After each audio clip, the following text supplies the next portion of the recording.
Ayan mga kabisyo, andito na si Sir Mark Goson ba sir? From Florida, Pampanga mga tropang Pampanga mga kabisyo.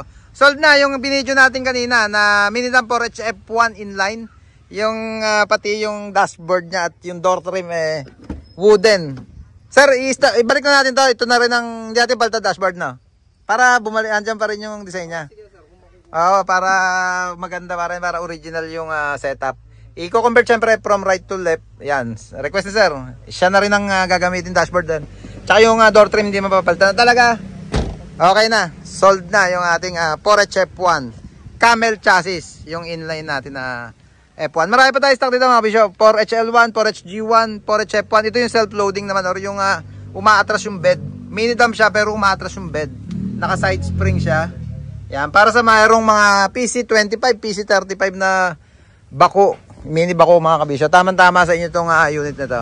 Ito ba isa natin? 4HF1 din na inline straight chassis naman to. Tawag lang kayo sa number na naka-flash sa screen natin pag kailangan nyo ng unit. Sir, thank you Sir Mark.